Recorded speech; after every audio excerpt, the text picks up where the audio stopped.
Okay, I want to start. We've got 5 former football players who are graduating on Friday, and I'd be remiss if I didn't take an opportunity to talk about, our mission is not just about, our current players, it's about former players and reaching out to our former players and making sure that reaches them as well in terms of assisting them and building a bridge so they can come back and graduate as well. Jay Ward, Jacoby Stevens, Grant Delpit, Trindon Holloway, and Kentravius Aubrey are all going to be graduating from LSU, and we're proud of those 5 for sticking to their commitment of earning their degree and being part of what we believe is our mission here, and that is graduating champions. So I wanted to take this opportunity to congratulate those 5. And again, it's sometimes difficult. You get distracted. Your life takes a different turn, and, priorities then change. But great to see these guys stick with it and, again, earn their degree from LSU. So we're really proud of them. Practice today, obviously, we were challenging our football team with the elements. We went, past our original threshold of about an hour to about an hour and 15, 20 minutes outside. The elements are what they are. They're real. But my sense is that we need to continue to add on to our exposure outside and, build a mindset that, obviously allows us to fight through those times that, mentally, we could possibly lose our concentration because of the environment. And I thought our guys did a pretty good job by and large. In particular, the last couple of periods were a blitz pickup period, which requires a lot of intensity and focus and concentration. I thought they did a really good job. So made some progress from yesterday in terms of the way we practiced, and that's what you're looking for. So I'm pleased with the progress that they made from yesterday to today. Again, we got a long way to go. We've got to continue to work on our conditioning level in these elements, and looks like the weather is going to cooperate. Looking at the long-range weather, I think we're in for a very warm August. So I think this is going to continue, and we'll be smart. We'll be careful with our guys, but we're going to continue to build on what we need to do to be ready for, our opener in Orlando, which I can guarantee is going to be extremely warm. So with that, I'll open up to questions. Hey, Coach, over here. Matthew Bruni on 3. The cornerback position with guys like Ashton Stamps, LaTerrence Welsh getting reps, Deuce Chestnut, just what have you seen from all of them as you continue to evaluate? Yeah, I think I see what you guys see. I mean, I think that, Deuce is a guy that's got a lot of football, Power 5 football. He's played a lot of winning football. He's competitive, smart. And so you're getting a veteran player there. Obviously, he had the surgery, so we didn't see a lot of him in the spring. But, the things that really stood out for us in our evaluation was that he was a smart player, savvy, short tackler, and was always around the ball. And that's starting to kind of show itself here early on in camp. And again, we're 5 days in, so I'm not ready to, make any kind of bold statements, but he's making progress. LT is, I think he's built on, his spring performance. His spring game was outstanding. He's had a great summer, and he continues to get better each and every day. Ashton's a true freshman who put on, a lot of weight. I think many of you remember us recruiting him. He was a bit, I would say, underweight at the position for us, and we were excited about his competitiveness and his athleticism, but we challenged him to get after it in the weight room, and he certainly did in the off season and then this summer, and he looks the part. He's doing a really good job as a true freshman. Hey, Coach. Michael Cobble, WBRZ. Jaden at Media Day said something which was interesting and it stood out. He wanted part of his legacy to be that of helping Nuss and Ricky as well. What kind of leadership are you seeing from that guy now that he's certainly comfortable, where he is? Well, I think he's always been that kind of guy. I don't think I've ever seen him as somebody that has been selfish or thought about himself first. And I would say that those two guys, Ricky and Nuss, have been the same way. So I think it doesn't surprise me that I didn't hear the interview, but that those comments came out of his mouth, because I've seen that from him since he's arrived here on campus. I think now that he's in much more of a vocal leadership position, I think he can articulate his thoughts and feelings a little bit more, because he is, in that starting role right now. So I don't know that he was feeling as though those were some of the things that he needed to be talking about last year. But I think he's just in a different role this year, and probably just being who he was last year, but just in a different role. Hey, Coach. Matt Moscona, ESPN Radio Baton Rouge. Can you give us an update on Jimmy Lindsey, and then also how John Jancic and Bob Diaco have done transitioning with basically a day's notice? Yeah, we've gotten great reports. Jimmy, I believe, is going to be released from the hospital either today or it's really soon. There's a long road of recovery ahead for him, and then there's other things that he's going to have to handle that are personal and private for the family that they're going to have to deal with. But very encouraging, just the fact that I'm able to talk about it in terms of leaving the hospital. So really happy for Jimmy, and certainly Lauren, his wife, who's been there by his side every day. So a good bit of news there that we were able to get yesterday. John's been with me. I recruited John. John played for me. He was a coordinator for me, winning a national championship, coaching the defensive line, coached with me at Central Michigan, Cincinnati. He's coordinated in the SEC. So you have an experienced coach who knows how to build relationships with players. I don't think we miss a beat there at all. Excited about his ability to teach the techniques, and he works really well with Matt too. So you have not only somebody that has the experience, but we saw what he did with really working as an analyst, but really had Harold, excuse me, and working with Harold Perkins last year. I think you would say he did a pretty good job. So I feel really good about that. Bob Diaco, again, another guy that has been with me at a number of different stops, a great teacher, highly energetic. I know our special teams guys love coming to the meetings.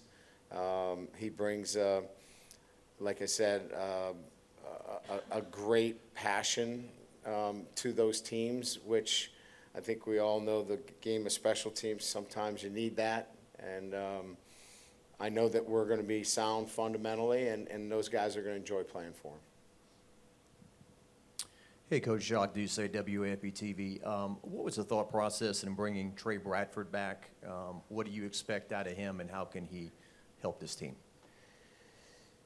Well, the thought process was just giving a man another chance, really. He had a long road. I mean, he had to get back into school on his own. We didn't help him. He had to do everything and do it on his own. And the way we left it with him was that, look, we're open to second chances here, but this one is on you. You've got to prove yourself. You've got to prove yourself to the university. And it's going to be up to the university to decide whether they want to re-enroll you. We're not going to make any calls. We're not writing any letters. And if you understand what the guidelines are and you're able to do that, and then you come here this summer and our strength coaches sign off on you that you've done everything to warrant an opportunity, then we'll invite you to camp. And both of those things happened. So he earned a second chance. Hey, Coach. Cookie Wright with the Advertiser. I was sort of curious with a guy like Mason Smith, how tough is it for a bigger defensive lineman like that to sort of regain that confidence in his knee after such a serious injury? Well, I think there is a process that goes along with that, but I think a lot of that took place in the summer. The players did a lot of player-led practices where, he was involved in drill work and he was doing those things. So I think he vetted a lot of that out through the summer. And so when he came into camp, there hasn't been hesitation on his part. It hasn't been feeling his way through it as much. I'm sure there's going to be some, feeling his way out when it's the first game, over a year. But in answering your question, I think a lot of that hesitation has diminished because of what he did throughout the summer. Do you see him? Do you think that explosiveness is back from just what you've seen over the last week or so? He looks pretty darn good to me. Yeah. Hey, Brian. Sheldon Mickles at The Advocate. I know Thursday we talked to you about your young tight ends, and you only had one practice. Now that you have five in, what do you see about the younger guys other than Mason Taylor? Yeah, I mean, including Mason Taylor, obviously Mason is back after the surgery where, you can see the potential that he has to be, an All-American type player at that position. He's smart, runs well, great hands, understands the blocking schemes. And then you look at, a bunch of younger players that all have, a huge upside, and they all are a little bit different. Mark Way, obviously caught the ball very well today, but, he's physical in line, and he gives you that version. I think you look at Pimpton and the size jumps out at you and the range, the catching range.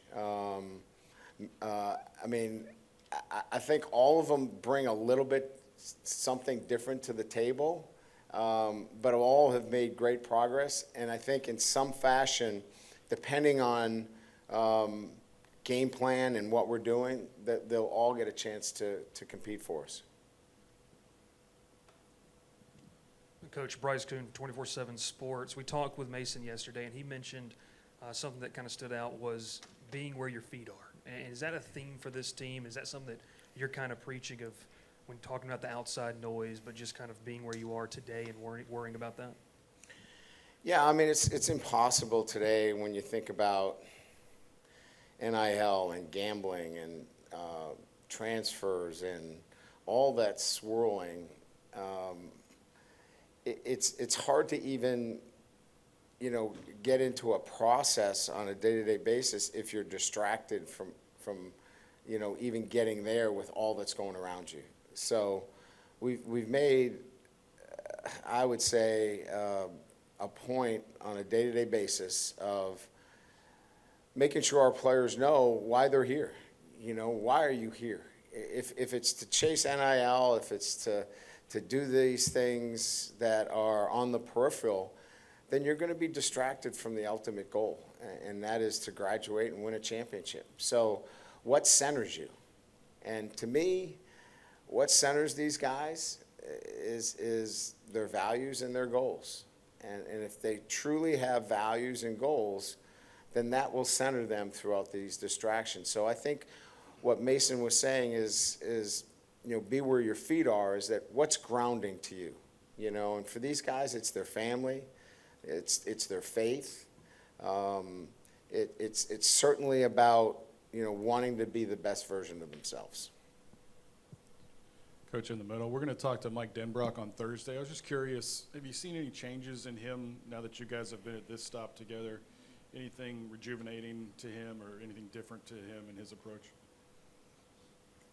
I think just on a day-to-day basis, his comfort level with, what we're doing on a, from an offensive perspective, I think, he clearly knows the direction that we want to take, and there's no hesitancy. He doesn't feel like he has to keep me happy or, hey, I'm doing this for you. He knows exactly what's expected, and he can go without having to look over his shoulder. And because of that, he's assertive, makes those decisions that are in the best interest of the offense, and whether it's personnel or other, and it makes for a great working relationship. Hey, Brian, Glenn Wesco, 247. Just with the running back room as a whole, now that you guys have 5 practices in, wondering if you could speak to just the rotations there. I mean, it really seems like you guys are still getting a lot of guys, a lot of reps, and just also about Caleb Jackson in particular. What have you seen out of him? Well, he's big, he's physical, he's strong, but he's raw.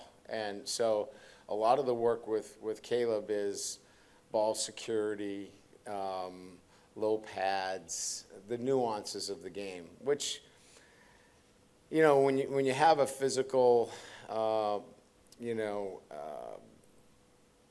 don't want to use the word, but just a guy that has that kind of prowess at the position, those are good things to work on, right? We don't have to worry about some of the other things. So it's just the details with him, and that's a good thing.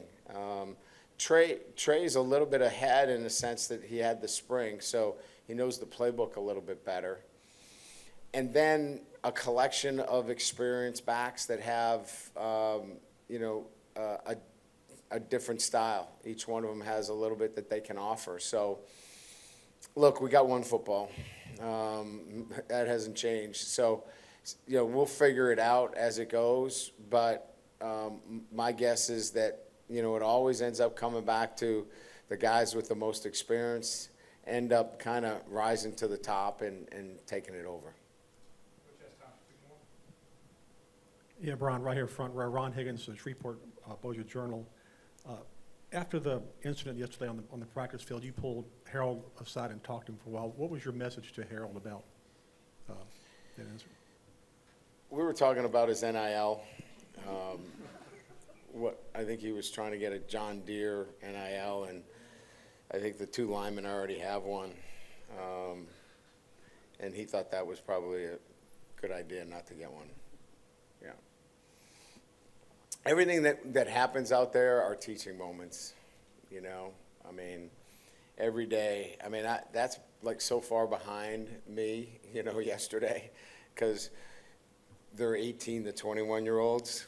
And so this morning, there were so many teaching moments down here in this hallway, in this locker room, that I forgot about yesterday. So, you deal with what happens in front of you, and you try to bring everything back to, what your process is and what you're trying to develop in your program. And so, there'll be moments like that, similarly, in a couple of days that I'll have to deal with that maybe you won't see, But every day's in my life as a coach is a teaching experience, and so you better take your chance to teach while that happens. And so we made it a teaching moment. Coach Mike Scarborough at TigerBait.com. Your battle for punt return, how do you see that stacking up? What have you seen so far? Well, I mean, I like what I see back there. I mean, Aaron's pretty fluid, if that's the right word. I mean, it comes natural to him. I think yesterday, Jay was kicking with the wind, and maybe he probably could have got back on a couple of balls a little sooner, but he is really natural with the football. Kyle Parker, I think, looks really good back there too. Clayton has been really money for us, so I like where we are there. I feel a whole lot better than I did last year at this time. So I feel really good about that and where we're going to go. And you know, I don't want to get out too far, but I believe it's going to be a positive weapon for us, and hope to see that come to fruition. Good. All right. Thank you. John Deere, Yeah, I think it was the John Deere NIL. Couldn't you see him on a John Deere? Oh, yeah. I think Carroll has one with them. I think he does. He does. John Deere's been very good, and we're not even in Wisconsin. Imagine. I guess there's plenty of grass to cut here in Louisiana. Huh? Nobody wants to push mower here. I know. What's wrong with a push mower? You have one, don't you? Oh, somebody cut your lawn, I'm sure. You won the ESPN award, so yeah. So somebody cut your lawn now. That's right. That's right. Somebody comes by.